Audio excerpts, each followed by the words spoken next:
આજે સવારે ધોરણ 10નું પરિણામ જાહેર થવાની સાથે જ શાળાઓમાં ભારે ભીડ જોવા મળતી હતી। વિદ્યાર્થીઓ શાળામાં પોતાના પરિણામ સાથે એકબીજાને મળવા માટે ઉમટી પડ્યા હતા। ભુજની ચાણક્ય એકેડેમીએ ફરી એકવાર 100% પરિણામની સિદ્ધિ પ્રાપ્ત કરી છે અને શાળાના તમામ વિદ્યાર્થીઓ પાસ થયા છે। તેમાં પણ અનેક વિદ્યાર્થીઓએ A1 તથા A2 ગ્રેડમાં પાસ થતા શાળામાં ભારે ઉમંગનું વાતાવરણ છવાયું હતું। આજે શાળાના ટ્રસ્ટી શ્રી સંદીપભાઈ શાહ, આચાર્ય શ્રી મહેવીશ મેમણ, કવિતા બારમેડા સહિતના સ્ટાફે વિદ્યાર્થીઓને અભિનંદન પાઠવ્યા હતા।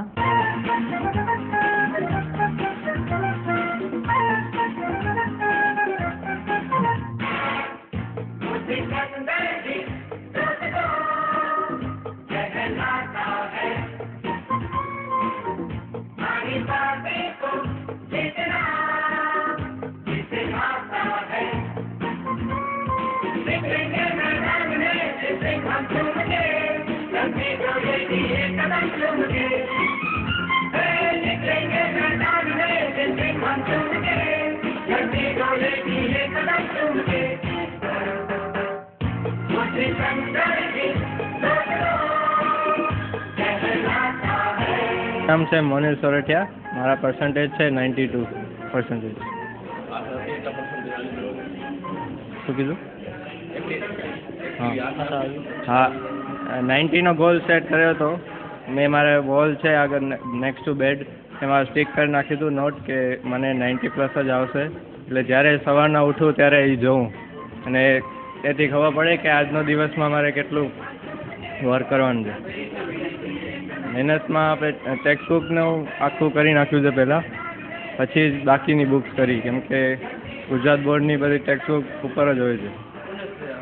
તો એ હું પહેલાં ગોડને આપીશ, પછી મારા પેરેન્ટ્સ, મારા ટીચર્સ સપોર્ટ કર્યું ને મારો સાથ આપ્યો, મારા પર ભરોસો રાખ્યો।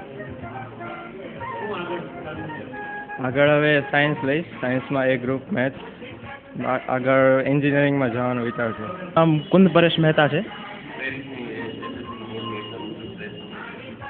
એટલે એની અંદર પ્રિપેરેશનમાં તો મેન તો ટેક્સ્ટ બુક જ હોય છે, એટલે ટેક્સ્ટ બુક થોરોલી પ્રિપેર કરી નાખી હતી અને જે IMP ક્વેશ્ચન હોય કે MCQ છે એના ઉપર વધારે ફોકસ કર્યું હતું, કેમ કે બેના ઇક્વલ જ વેટેજ છે।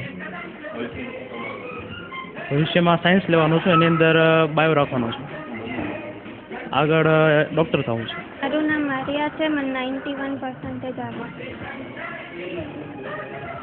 ટેક્સ્ટ બુક જ બરાબર રીતે લર્ન કરવાની હતી। હું કોમર્સ લેવાનું છું। ગોડને અને મારા પેરેન્ટ્સ, ટીચર્સ બધાએ ધોરણ 10નું ગુજરાતી મીડિયમ અને ઇંગ્લિશ મીડિયમ બંનેનું 100% રિઝલ્ટ આવ્યું છે અને વધારે આનંદની વાત એ છે કે છોકરાઓ વધુમાં વધુ સંખ્યામાં A1 અને A2 ગ્રેડમાં મારા છોકરાઓ આવ્યા છે, એટલે એ બતાવે છે કે શિક્ષણ અને ક્વોલિટી શિક્ષણ બે વચ્ચેનો શું તફાવત છે। ખાસ કરીને વિદ્યાર્થીઓનું પરિણામ મારી સાથે છેલ્લા ઘણા વર્ષોથી 100% હા, ચાણક્ય એકેડેમીની પરંપરા રહી છે। જે રીતના અમારી શિક્ષકોની ટીમ છોકરાઓની પાછળ નબળામાં નબળા છોકરાઓની પાછળ, જે એજ્યુકેશનમાં થોડા નબળા હોય એવા છોકરાઓથી માંડી અને જે સારા છોકરાઓ છે દરેકને એની કેટેગરી પ્રમાણે એટલું સરસ એજ્યુકેશન આપે છે કે કોઈ પણ છોકરું અહીંયા ચાણક્ય એકેડેમી એડમિશન લીધા પછી એને ફેલ થવાનો તો કોઈ ડર રહેતો જ નથી। જે છે એનું જે એજ્યુકેશન છે એને અપગ્રેડેશન કરવાની વાત હોય છે કે ભાઈ B1માં આવતો હોય તો A2માં આવે ને A2માં આવતો હોય તો A1માં આવે। બસ અમારે તો એટલી જ મહેનત કરવાની છે કે છોકરાનું અપગ્રેડેશન કેવી રીતના થાય। સાયન્સનું રિઝલ્ટ પણ સારું છે 100%। સાયન્સનું ચાણક્ય એકેડેમીની તો પરંપરા જ રહી છે 100% રિઝલ્ટ, અને અમારું લક્ષ્ય જ એ છે કે 100% રિઝલ્ટની સાથે સાથે ક્વોલિટી એજ્યુકેશન આપવું।